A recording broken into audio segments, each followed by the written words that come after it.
Hey, good evening, boys. I hope this message finds you well. Appreciate your thoughts this week. Kind of feel like these these messages are somewhat like a tithing input in a sense. Like my price to pay is this one video a week, and I get to listen to the rest of you every morning. And what highlights those messages are, I love it. It's been a hard day for me today. I'll be honest. December 17th is the day my dad passed, and it's 10 years today. Funny, I drew that day for this message, but he's obviously been on my mind a lot today, and I've been trying to work through some thoughts and feelings there. I can remember when it happened, remember the conversation I had with my mom, remember the devastating, tragic feelings, and the contrast to those feelings were, around Christmas time. Obviously the worst of times in the sense of those feelings of loss and tragedy and despair and there's all kinds of just awful feelings that you don't normally experience this time of year. But on the same hand, and that's the first thought I want to share is it was also the best of times. My wife and I both look back at that year, that Christmas season, as one of the best we can remember because of what happened and how it just absolutely stripped everything out of our lives that wasn't important. Everything just melted away, and we had this really focused experience on just family, on the Savior, on the Spirit, and just the absolute essentials, and how that made that Christmas season almost a gift. And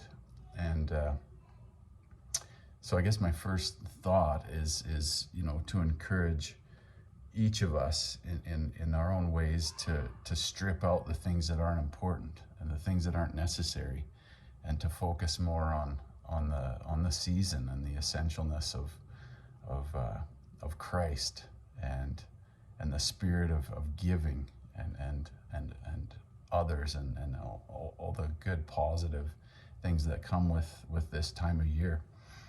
I've thought a lot about my dad today, and I loved my dad. He was easily the closest person to me in our family, and the one who I felt like we truly understood each other on a level that I've never experienced with anyone else, and I miss him.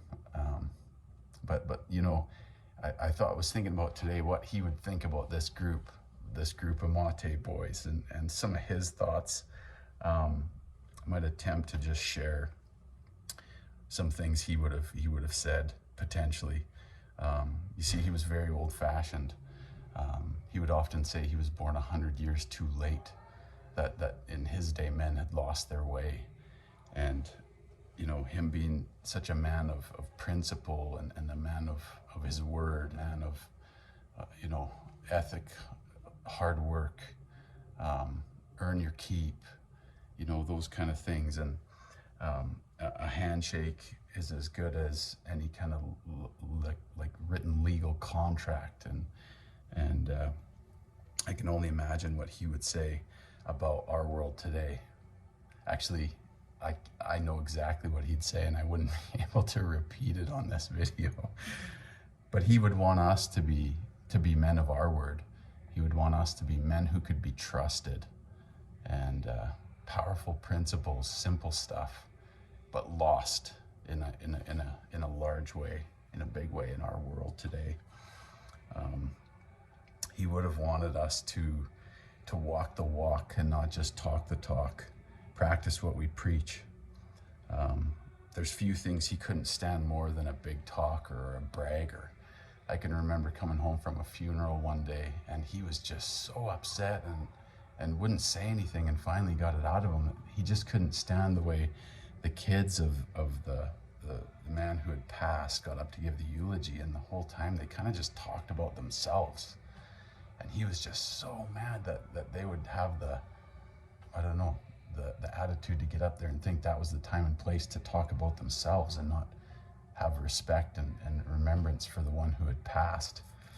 Anyway, if that gives you a little sense of of what he was like, and so yeah, I think he would have wanted us to walk the walk, and I know that's easy to say, and I think it's the effort that counts, and each of us in our own ways struggles with different things, and you know, we all require that extra push in the right direction from time to time, and you know what, he would have absolutely loved this group, because one of the things he always got mad at us for was tearing each other down.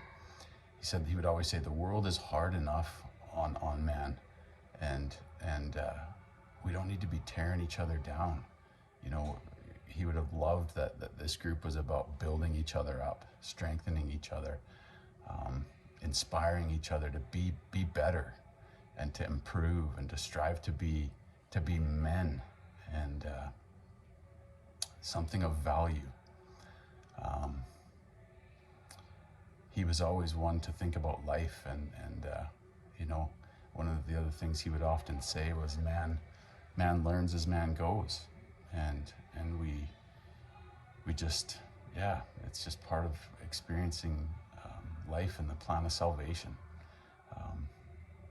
Anyway, I hope that those thoughts find you guys well and make some sense and contribute to